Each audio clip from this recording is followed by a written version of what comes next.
Bom dia, meus queridos irmãos. Eu quero saudar a todos com a graça e a paz do Senhor Jesus. Essa é a nossa nona videoaula. Estamos terminando, dando continuidade ao nosso estudo expositivo da primeira carta de Paulo aos Tessalonicenses. Agora abra sua Bíblia, no capítulo 5, nós vamos do 1 ao 11. Acompanhe. A vinda do Senhor é certa e repentina. Irmãos, relativamente aos tempos e às épocas, não há necessidade de que eu vos escreva, pois vós mesmos estáis inteirados com precisão de que o dia do Senhor vem como ladrão de noite. Quando andarem dizendo paz e segurança, eis que lhes sobrevirá repentina destruição, como vêm as dores de parto à que está para dar à luz, e de nenhum modo escaparão. Mas vós, irmãos, não estáis em trevas, para que esse dia como ladrão vos apanhe de surpresa, porquanto vós todos sois filhos da luz e filhos do dia. Nós não somos da noite, nem das trevas. Assim, pois, não durmamos como os demais. Pelo contrário, vigiemos e sejamos sóbrios. Ora, os que dormem, dormem de noite, e os que se embriagam, é de noite que se embriagam. Nós, porém, que somos do dia, sejamos sóbrios, revestindo-nos da couraça da fé e do amor, e tomando como capacete a esperança da salvação, porque Deus não nos destinou para a ira, mas para alcançar a salvação mediante nosso Senhor Jesus Cristo, que morreu por nós, para que, quer vigiemos, quer durmamos, vivamos em união com Ele. Consolai-vos, pois, uns aos outros, e edificai-vos reciprocamente, como também estáis fazendo. Que Deus te abençoe na exposição da palavra do Senhor. Fazendo um breve resumo desta porção, a segunda vinda de Jesus Cristo, meus irmãos, será súbita e repentina, que tomará muitos de surpresa. A pergunta é: quem será surpreendido do ponto de vista negativo? O descrente ou o crente? O descrente e não o crente. É claro que sim. Quem será surpreendido na ocasião da segunda vinda de Jesus Cristo, do ponto de vista negativo, é o descrente e não o povo de Deus. Embora os crentes genuínos estejam preparados neste dia, eles não devem se acomodar, levando uma vida negligente. Portanto, à luz da segunda vinda de Jesus Cristo, devemos nos encontrar vigilantes para que esse dia não nos apanhe de surpresa. Então, em primeiro lugar, com respeito à segunda vinda de Cristo, não nos compete saber tempos ou épocas. Vamos reler os versos 1 e 2. Irmãos, relativamente aos tempos e às épocas, não há necessidade de que eu vos escreva, pois vós mesmos estáis inteirados com precisão de que o dia do Senhor vem como ladrão de noite. Nestes versos, meus irmãos, nós eliminamos aqui todo tipo ou qualquer tipo de especulação na tentativa de marcar dia, mês e ano para a volta de Jesus Cristo. Já eliminamos aqui qualquer tipo de especulação do ponto de vista escatológica, de alguém marcar dia e ano e hora e mês para a volta do Senhor Jesus Cristo.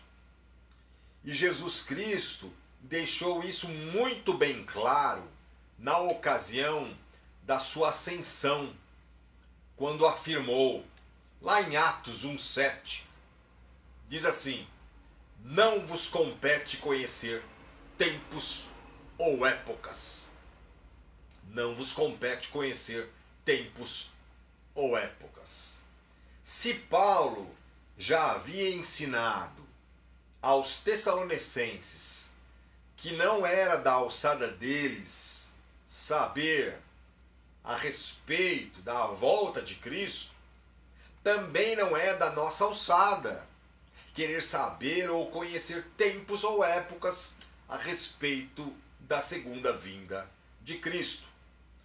O que Deus quer nos informar a esse respeito é que o dia do Senhor vem como ladrão de noite. É isso que Deus quer nos informar. O Senhor Jesus Cristo vem como ladrão de noite. E ponto final. E isto nos basta, meus irmãos.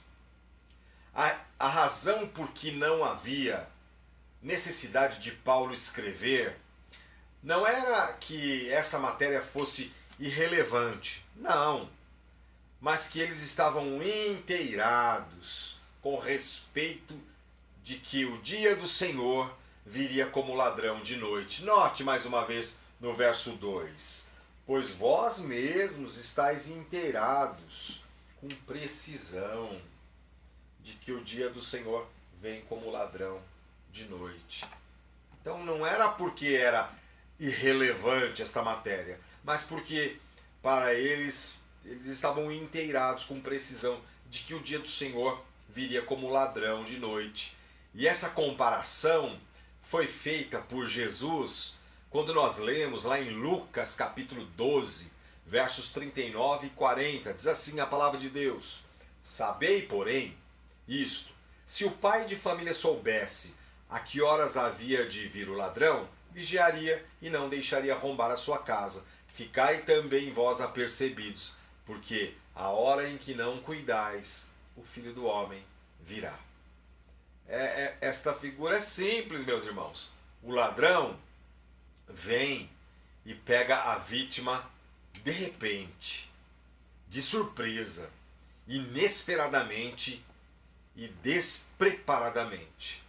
O que Jesus quer nos ensinar é o princípio da imprevisibilidade e o princípio da inescapabilidade.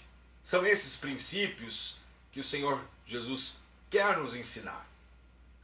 Mas em segundo lugar, a vinda de Jesus Cristo virá num tempo quando as pessoas andarem dizendo paz e segurança. Veja aí no verso 3. Quando andarem dizendo paz e segurança, eis que lhe sobrevirá repentina destruição, como vêm as dores de parto, aqui está para dar à luz, e de nenhum modo escaparão, meus irmãos.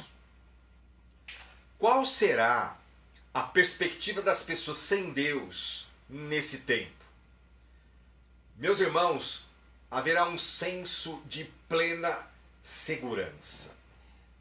Essa é a perspectiva do coração das pessoas sem Deus neste tempo. Haverá uma falsa sensação de contentamento, de satisfação, de tranquilidade e de absoluta autoconfiança. A ideia aqui é que as pessoas nesse tempo estarão tão seguras de si mesmas que isso lhes dará uma falsa sensação de imunidade. Ou seja, uma falsa sensação de isenção de problemas, de dificuldades e sem nenhum obstáculos. Elas, entre aspas, estarão bem, em paz e seguras. Isso nos remete a um texto lá em Apocalipse, a igreja em Laodiceia, Apocalipse capítulo 3, destacando o verso 17, mas com um agravante. Ali a palavra de Deus foi dirigida a crentes que nem eram frios nem quentes, eram mornos.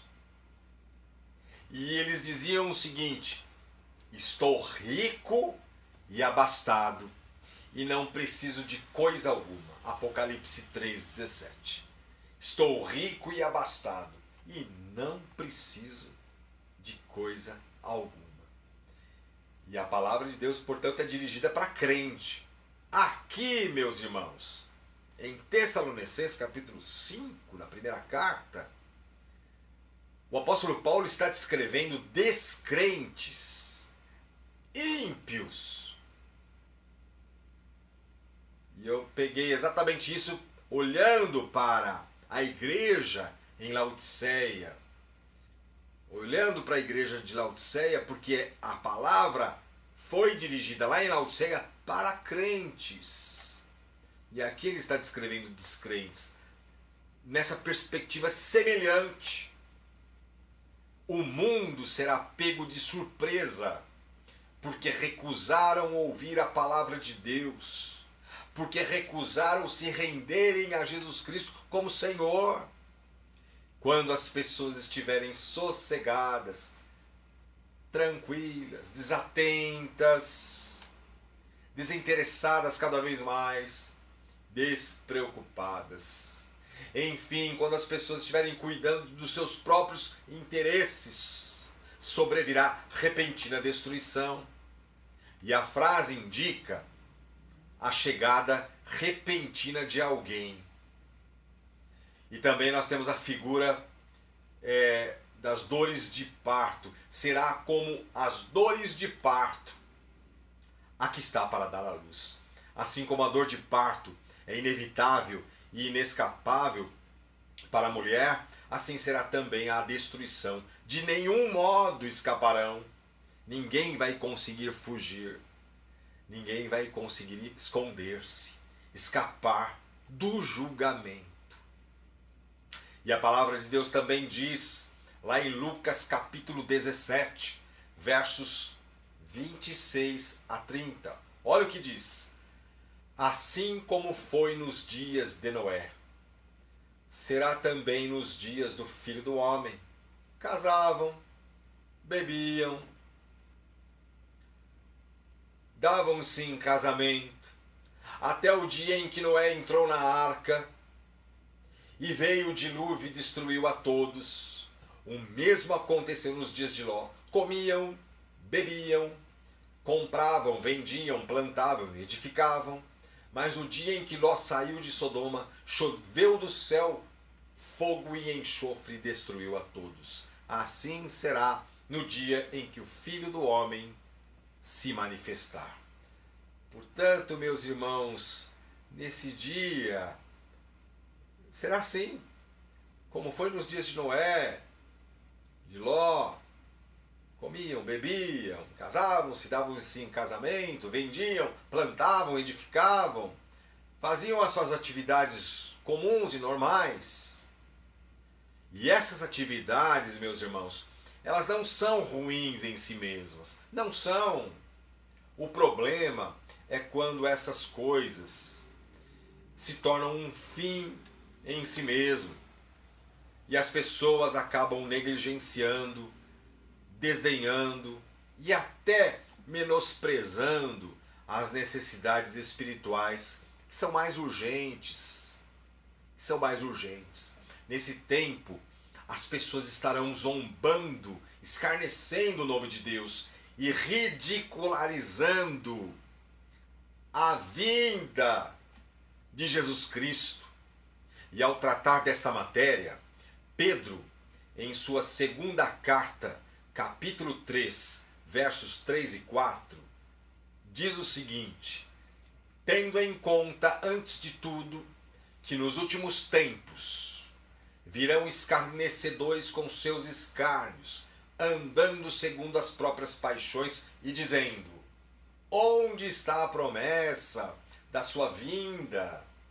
Porque desde os que os pais dormiram, todas as coisas permanecem como desde o princípio da criação. 2 Pedro, capítulo 3, versos 3 e 4. Veja, meus irmãos, nesse tempo as pessoas estarão zombando, brincando, ridicularizando quanto à promessa da segunda vinda de Cristo. Cadê esse povo de Deus aí, os crentes que tanto falam?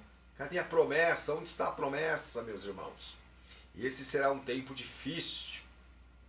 Mas em terceiro e último, ou melhor, em terceiro lugar, quais são os deveres dos crentes em relação à vinda de Jesus Cristo? Quais são os deveres dos crentes em relação à vinda do Senhor Jesus Cristo? Vamos observar mais uma vez nos versos 4 a 8. Mas vós, irmãos, não estáis em trevas, para que esse dia como ladrão vos apanhe de surpresa, porquanto vós todos sois filhos da luz, filhos do dia. Não somos da noite, nem das trevas. Assim, pois, não durmamos como os demais. Pelo contrário, vigiemos e sejamos sóbrios. Ora, os que dormem, dormem de noite. Os que se embriagam, é de noite que se embriagam. Nós, porém, que somos do dia, sejamos sóbrios, revestindo-nos da couraça da fé e do amor, e tomando como capacete a esperança da salvação. Nos versos 4 a 8, essa é a nossa terceira divisão. Depois temos mais uma para encerrar. Quais são os deveres dos crentes em relação à segunda vinda de Cristo? E Paulo agora ele foca no povo de Deus. Ele volta para o povo de Deus. E Paulo exorta os crentes tessalonicenses quanto à necessidade da diligência, quanto à necessidade da vigilância no tocante à segunda vinda de Jesus Cristo. E ele inicia, observe o termo mas, a palavrinha, ele inicia com um mas. Mas vós, irmãos, não estáis em trevas, para que esse dia, como ladrão, vos apanhe de surpresa. Mas vós, irmãos, não estáis em trevas. É uma certeza, é uma convicção. Este mas é muito importante. Ele estabelece o contraste com aqueles que estarão autoconfiantes e seguros de si mesmos, com os crentes genuínos, verdadeiros, remidos do Senhor. É muito interessante este mas, porque ele estabelece esse contraste com aqueles que estarão seguros, autoconfiantes, com os crentes genuínos, remidos do Senhor. Portanto, meus irmãos, quando Cristo voltar, os crentes verdadeiros estarão preparados e não desatentos. É isso que diz esses versos. Os crentes verdadeiros, eles estarão sim preparados e não desatentos. A segunda vinda de Cristo não apanhará os filhos da luz desprevenidos e despreparados, como nós observamos ali nos versos 4 e 5. Vós, irmãos, não estáis em trevas, vocês não estão em trevas, para que esse dia como ladrão vos apanhe de surpresa. Porquanto vós todos sois da luz. Olha a certeza. E sois filhos do dia. Não somos da noite, nem das trevas. O apóstolo Paulo se inclui com seus companheiros.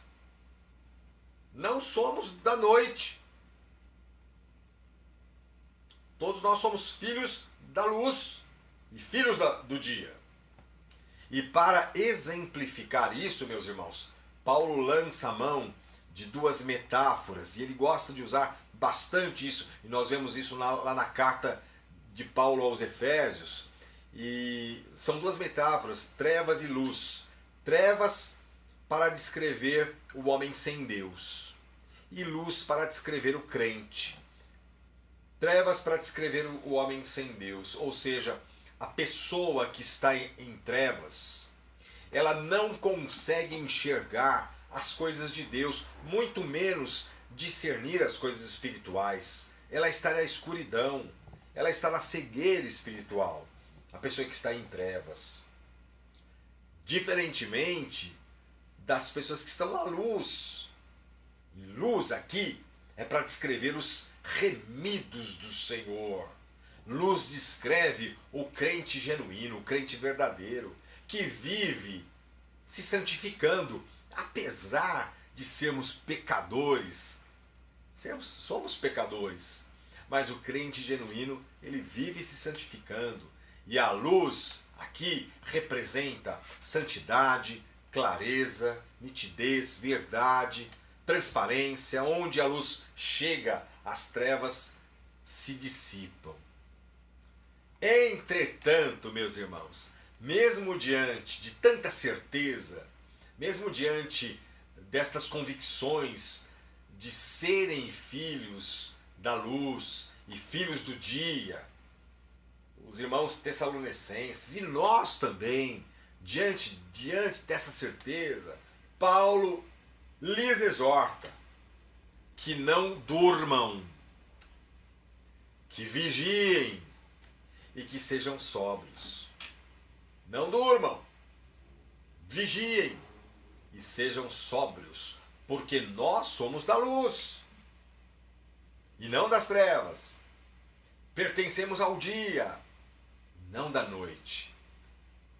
Veja, meus irmãos, que Paulo ele repete estes contrastes, firmando, dando convicção e responsabilidade a nós. Somos da luz e não da noite, e não das trevas. Dormir aqui, meus irmãos, quando ele diz aqui, assim, pois não durmamos, dormir aqui não é no sentido metafórico de morrer, e nem no sentido de descansar. Não, mas dormir é dormir espiritualmente falando. Não durma. Isso que significa o dormir aqui. Dormir espiritualmente falando. Ou seja, é aquele crente, aquela que está morno, como na igreja de Laodiceia. Morno espiritual. O fato de sabermos, de termos a certeza que somos filhos da luz, não nos isenta da necessidade de vigilância e sobriedade. E Paulo ainda continua explicando, meus irmãos. Ele lança a mão de metáforas associadas com a noite. Por exemplo, o sono e a embriaguez. Veja aí nos versos 7 e 8. Ora, os que dormem, dormem de noite. E os que se embriagam é de noite que se embriagam. Algo simples, mas veja como é importante, meus irmãos.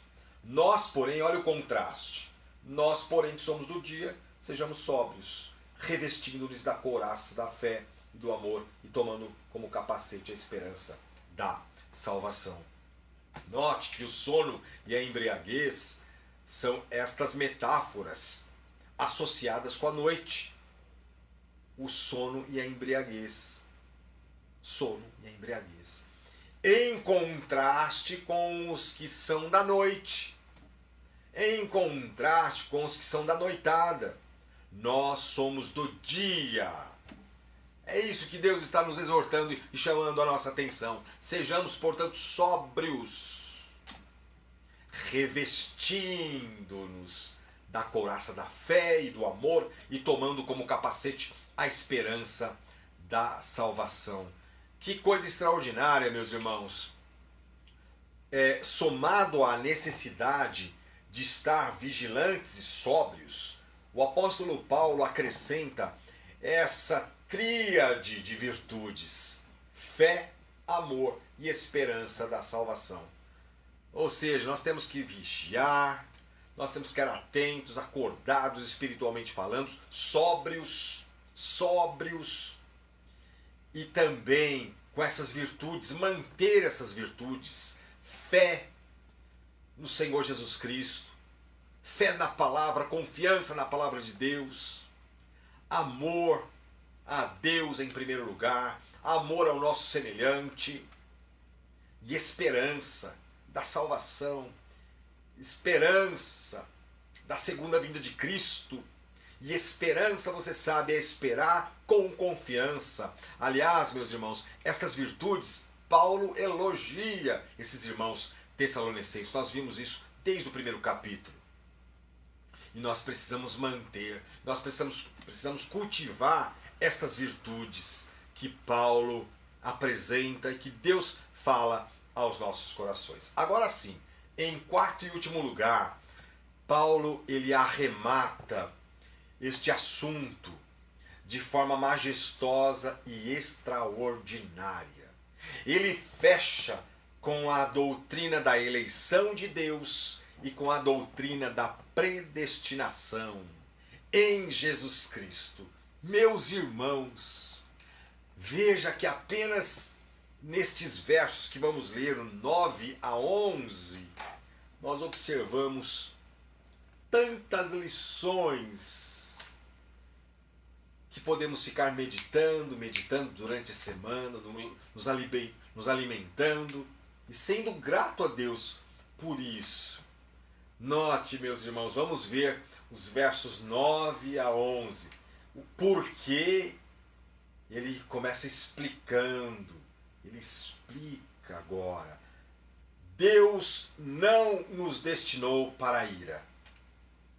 Por isso que nós não devemos dormir espiritualmente falando. Pelo contrário, devemos vigiar, devemos ser sóbrios, porque somos todos filhos da luz, filhos do dia. Não estamos em trevas. Ou seja, à luz disso, com base nestas palavras anteriores, Paulo diz: porque Deus não nos destinou para a ira, mas para alcançar a salvação mediante nosso Senhor Jesus Cristo, que morreu por nós, para que, quer vigiemos, quer durmamos, vivamos em união com Ele. Meus irmãos, como falamos, Paulo arremata esse assunto de forma majestosa. Deus não nos escolheu para a ira, mas para alcançar a salvação mediante nosso Senhor Jesus Cristo. Tome posse disso, se aproprie-se desta palavra, meu irmão, minha irmã. Deus não te destinou para a ira.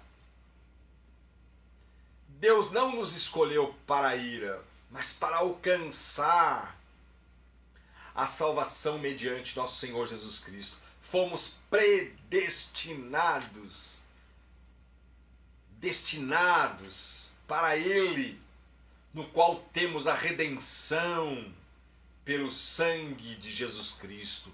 Fomos predestinados, meus irmãos, e só alcançamos a salvação mediante a graça de nosso Senhor e Salvador Jesus Cristo. Veja, meus irmãos, não são os nossos méritos, não são as nossas obras, não é o nosso caráter, nada disso, mas são pelos méritos do Senhor e Salvador Jesus Cristo. Portanto, Deus nos conforta com esta palavra, por intermédio do apóstolo Paulo, quer vigiemos, isto é, os que estão vivos, quer vigiemos, aqueles que estão vivos, quer durmamos, aqui durmamos os que morreram, os que morrem, vivamos em união com Ele.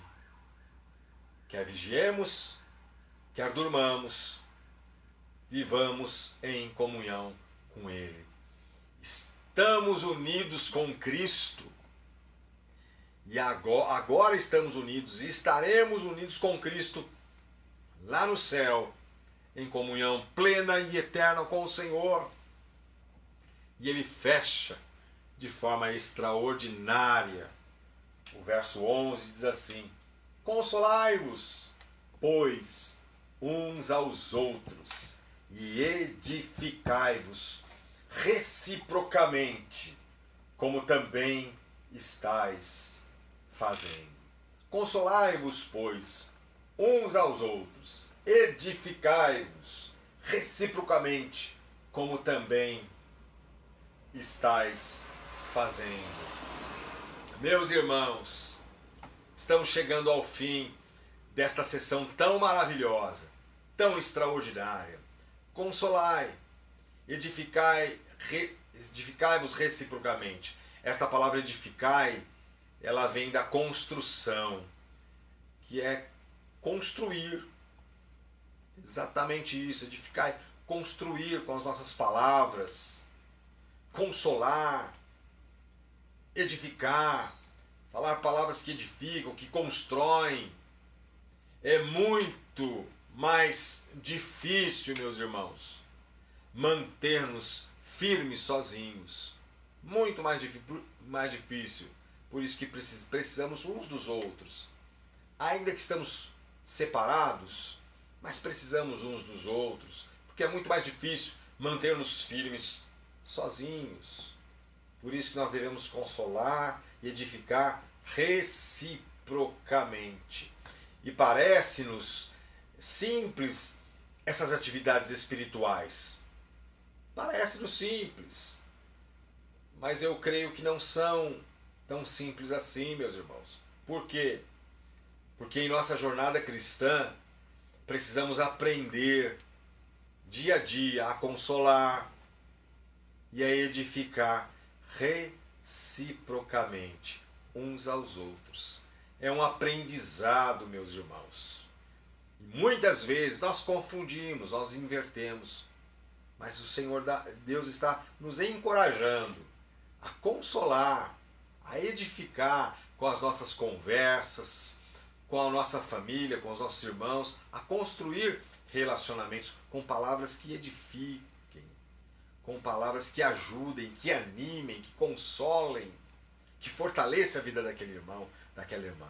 Que Deus te abençoe, que Deus tenha te animado um pouco mais a respeito destas palavras. Em nome de Jesus. Amém.